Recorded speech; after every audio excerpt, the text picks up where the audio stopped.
Hello everyone and welcome back to the channel. So continuing with phase 2 of lowering my Heritage Classic, I have purchased a low pro monoshock from Harley Davidson. So according to Harley Davidson, a monoshock should lower the seat height by about 3/4 of an inch.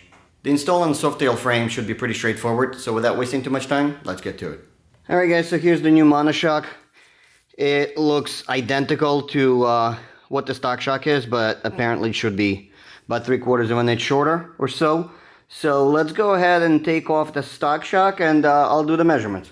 For this install, we're going to need a jack to go under the bike.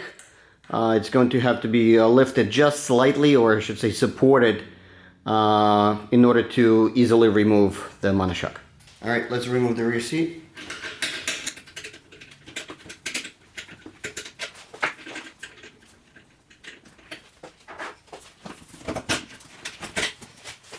Alright, step 1, let's loosen the front bolt, but don't completely remove it.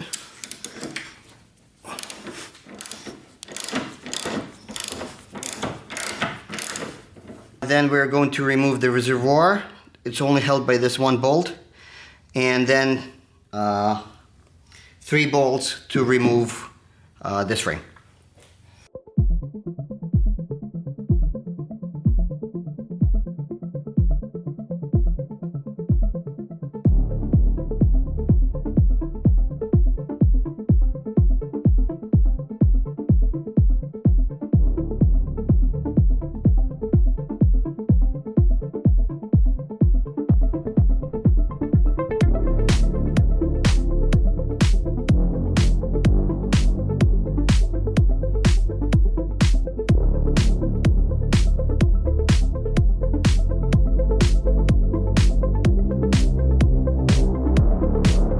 Alright, so the reservoir removed, the cross member is removed as well.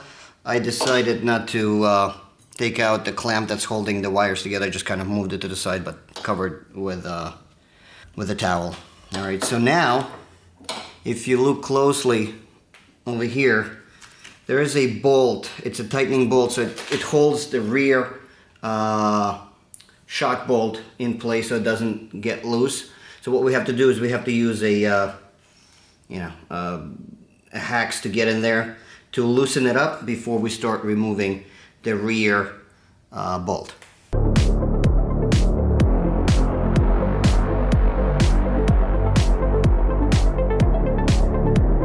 Once you loosen the tighten bolt, go ahead and undo the rear shock bolt.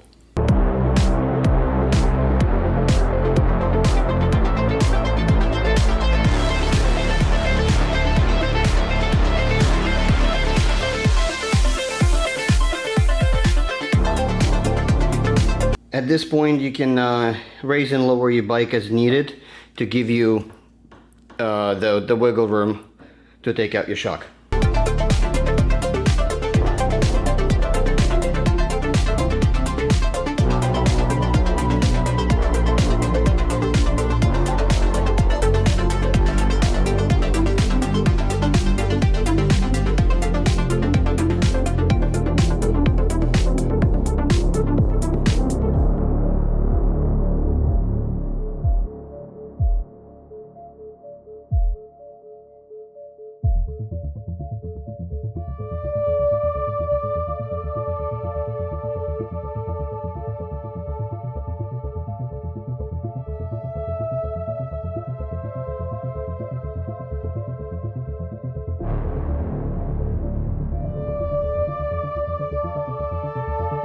Alright guys, the stock shock is out.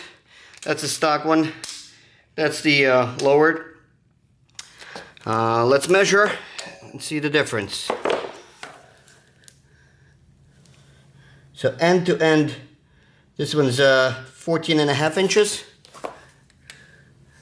And this one is 13.75. So exactly as they say on the website, 3/4 of an inch shorter. Alright, so let's go ahead and get the new shock installed. I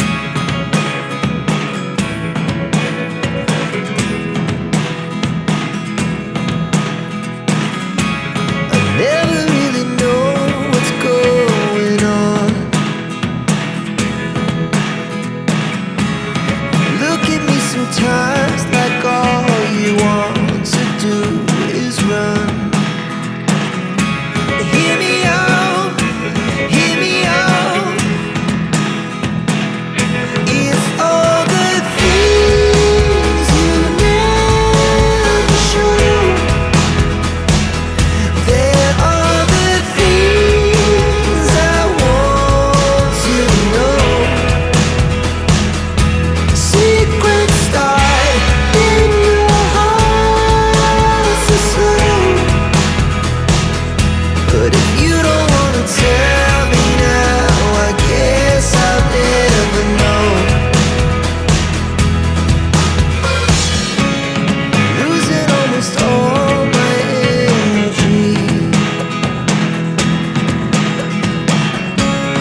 shock's installed.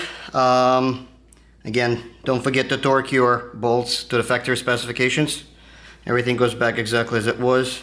2 bolts here, 1 bolt there, and 1 bolt that's holding the external reservoir. Let's put the seat back on and take a look what the height looks like.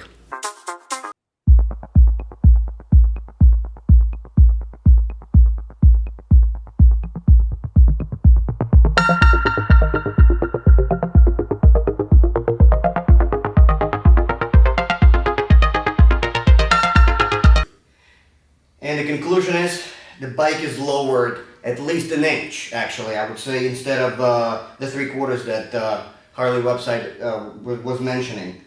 Again, I'm wearing sneakers, and I can almost flat foot with sneakers on. My riding boots, I am sure I'm going to have no problem at all flat footing comfortably. So, problem solved. Well, I'm definitely very happy with the outcome of this install. The bike is lowered to where I can comfortably sit on it, stand still, flat-footed, and with plenty of back support with the new seat. One quick note on the monoshock. Harley website, in the details, it mentions that when you install a monoshock and you don't have a lowered forks, you have to get a new foot peg installed. I didn't, and I don't need it.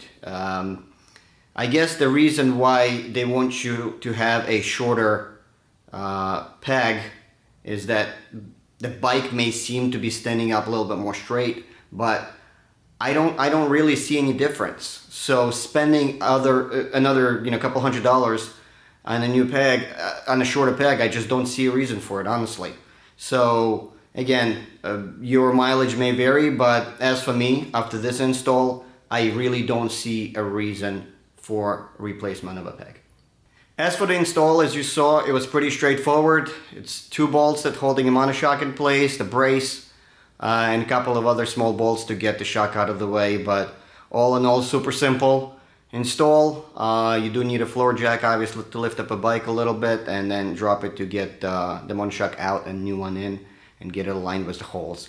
But other than that, it's about a 30 to 40 minute install at the very most. Obviously, I have to shorten the video. So hopefully, for some of you guys who have the same problem as me with the vertically challenged, hopefully this was helpful for you and answered some questions. I have not been able to find any videos on this specific shock from Harley or the reach seat that I installed previously. So once again, thanks for stopping by, checking out my channel and the videos. If you liked the video, don't forget to give it a thumbs up, subscribe to the channel, and I will see you guys soon. Take care.